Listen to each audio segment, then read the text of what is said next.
이런 말을 쓰기 시작해요. 무슨 이야기냐 하면은 아웃사이더 외부인이라는 거는 우리말 그대로 하면은 내부인, 즉 인사이더 반대다. 그 인사이더 폴리틱스하고 반대되는 말이 아웃사이더 폴리틱스. 뭘 의미하느냐 하면 원래 정치 체제를 운영하는 핵심부가 대통령을 비롯해서 거기 집정부가 있고, 그리고 그 다음에 내가 지금 시간을 지금 보는 겁니다. 그 시간 내가 너무 나가나 싶어서 지금 집정부가 있고, 그 다음에 여당 지도부들이 있고, 그리고 국회의원들 중에 아주 중요한 사람, 이 사람들이 국정을 거의 중심이 돼서 끌고 나갑니다. 근데 끌고 나가는데 이런 집단에 오랫동안 몸을 담고 있었던 사람들, 인사이더. 아웃사이더는 뭐냐? 이런 집단에 들어가지 못하고 밴들에서 빙빙 돈다거나 아예 참여도 못한 사람들, 아웃사이더. 근데 이 아웃사이더들이 갑자기 정권을 장악해가지고 이 사람들이 그냥 국가를 끌고 나가는 그런 정치를 아웃사이더 폴리틱스, 외국 주도 정치. 외국 주도 정치요. 언제부터 이런 이야기를 했느냐?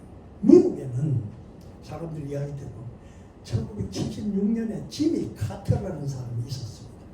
이 지미 카터라는 사람이 원래 농장 주인인데 땅콩 농장을 크게 했는데 그거 덕택에 주지사를 한번 하고는 이 사람이 갑자기 대통령이 됐습니다. 그러니까 이 사람이 미국의 외교 정책을 망쳤습니다. 뭘 한다면 도덕 외교를 하겠다. 그래서 깨끗하지 못한 나라 지도자들 다 인나들 뭐 자유민주주의 한다고 그래도 미국 편이다 그래도 안 돼. 박정희 대통령 저거 독재하는 놈이 저거 안 돼.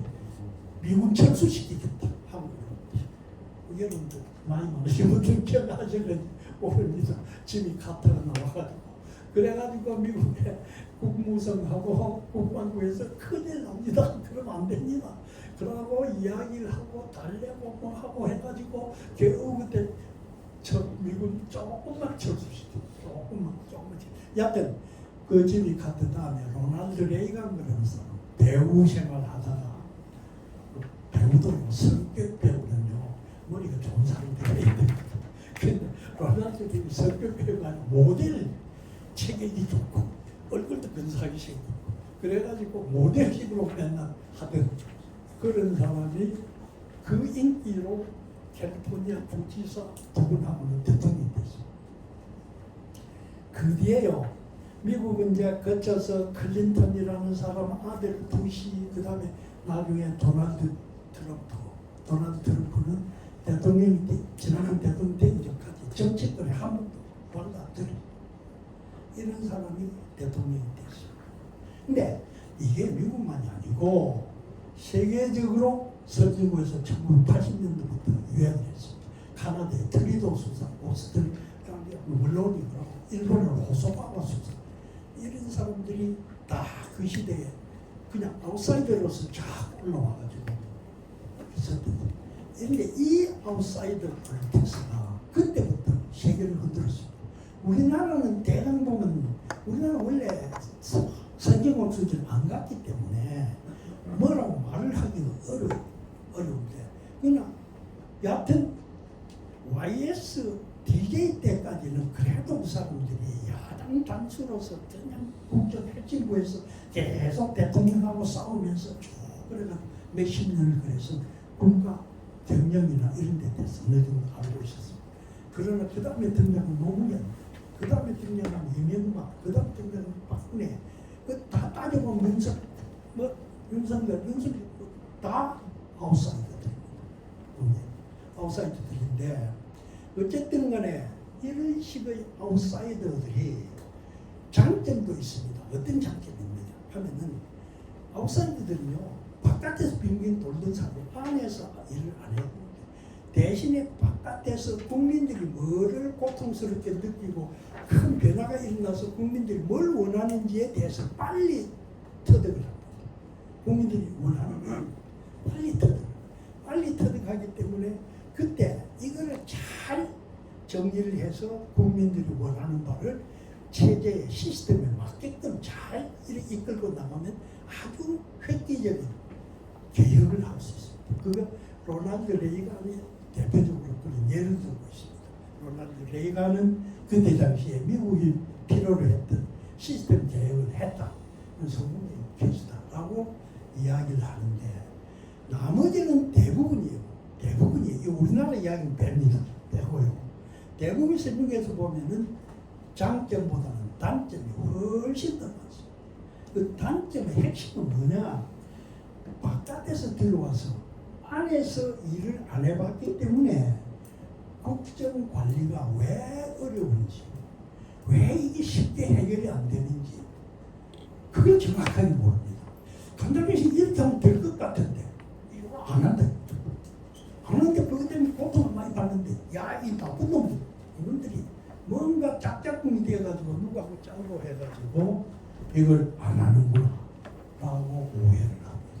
쉽게 이야기를 하면은 이 아웃사이더들은 국정관리 정책이 얼마만큼 어려운 문제를 해결하려고 그러는 거고 이게 어떤 부작용이 생기고 그 부작용을 막으려면 어떻게 해야 되고 이런 부분에 대해서 정확하게 내용을 모릅니다. 모르고는 그 다음에 이게 안 되는 왜 안 될까? 안 되는 이유는 안에서 일하는 작자들이 기득권 세력하고 짝짝꿍이 돼가지고 다 그렇고 하고 있어요. 그렇다라고 오해를 합니다. 그리고 많은 국민들이 그렇게 믿습니다. 그래가지고 국민들이 선거 때 되면은 아웃사이더를 지지를. 그래가지고 아웃사이더가 대통령 당선되고 국회의원이 되고 요가 되고. 옛날에 우리 왜 그런 게 있잖아요. 경륜 있는 정치가 라고 이야기를 해서 옛날에는 국회의원 뽑을 때 정관 했다더라, 차관 했다더라, 뭐 했다더라. 그래, 그럼 경륜이 있으니까. 요즘은 그래 도둑질 많이 해놓고 나쁜 놈들. 말하자면 참신한 지도자, 참신성. 그래서 요즘은 참신하다라는 걸 내가 그걸 표를 넣었지만 경륜만 들고 들어가고 못했을 겁니다.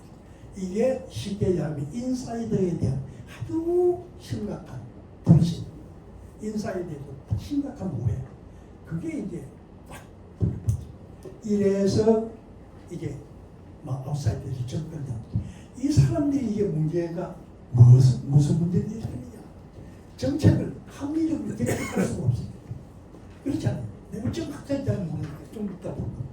근데 거기 한 걸음 더 나갔어. 아까 이야기했습니다만 인기주의, 선동정치, 양극화 정치, 녹합니다. 왜 그러냐?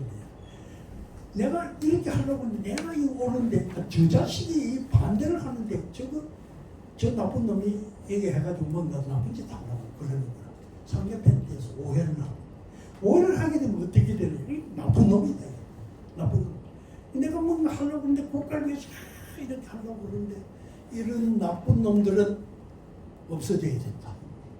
이제 선거 때 이제 극단적으로 나가면 선동정치를 하는 게 어떤 거냐 하면은 날 찍어달라는 게 아니라 나 떨어져도 좋으니 저놈은 떨어뜨려야 됩니다.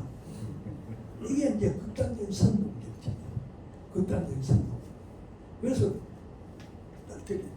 그러니까 아주 심각한 상대편에 대한 오해. 그게 이제 밑에 도상이고 있습니다. 그게 없이는요, 그 정치인들 다 머리도 좋은 사람들이고 다 괜찮은 사람들, 그 사람들이 그렇게 상대편을 욕할 수가 없습니다. 다 나름대로 신념이 나름대로 애국심이 있는 겁니다. 근데 그 애국심이 말하자면은 정확한 사실인식, 객관적인 상황, 거기에 근거를 한 게 아니라 여러 가지 오해, 착각, 이런 데 우리를 여러분 그 이야기 들었어요. 옛날에 누가 김영삼 대통령을 보고 어떻게 당신네들 말이지? 대통령님 옛날에 박정희 대통령이 경부 고속도로 만든다고 그러는데 거기 가서 불도저 앞에 들어눕고 했는데 지금 어떻게 생각하십니까?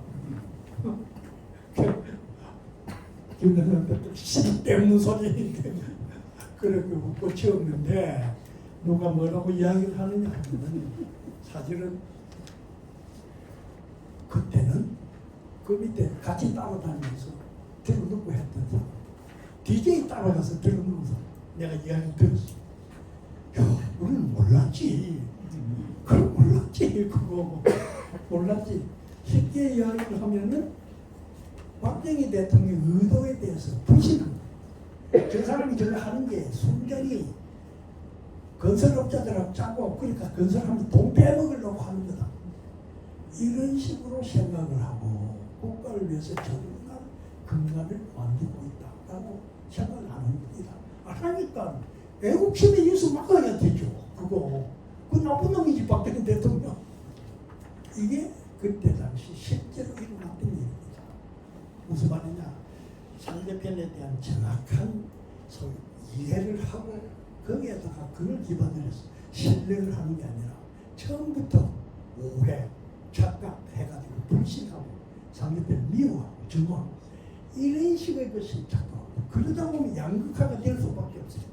누가 뭐 한다 그런데 반대하면 저 새끼들 원래 그런 놈들이야. 그러니까 그냥 밀어붙이고 아니 만나가지고 이야기를 해가 좀 서로 합의를 보고서 접점을 찾아서 뭐 그럼 따위 기회주의적인 이야기하는 거야.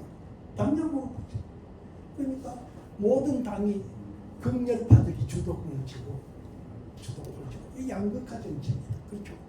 선동 정치, 양극화 정치 이런 것들이 이게 외부인 주도 정치가 성행하는 그냥 우리나라만 이야기 아닙니다. 지금 세계 모든 나라가 미국 보세요. 세계 모든 나라가 있습니다. 지금 이런 식으로 지금 변하고 있습니다.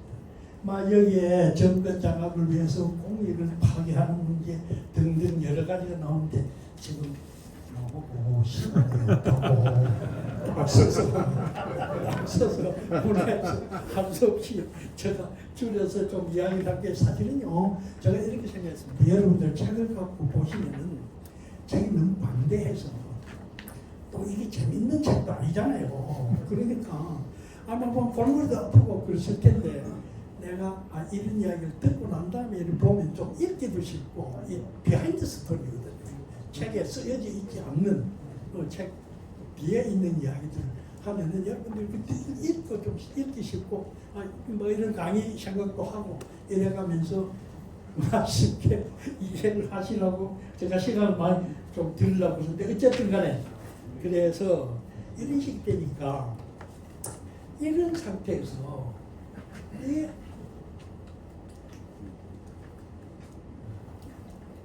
시간 다 되니까 이것도 안 올라가네. 이것도 안 올라가고 이제 올라가네. 지금 아까 했는 거 아니 거꾸로 가는 거죠. 지금 이제 간다. 예. 이게 제가 이어서 여러 가지 이야기를 하면은 되겠습니다. 여러분들 여하튼 이게 정책 관리가 굉장히 어렵다. 무슨 말이냐? 정책 관리는 정책을 합리적으로 결정하고 이 문제 지금 일자리 문제 심각하다. 그래? 그럼 일자리 만들어야지. 그 어떻게 만들까? 그걸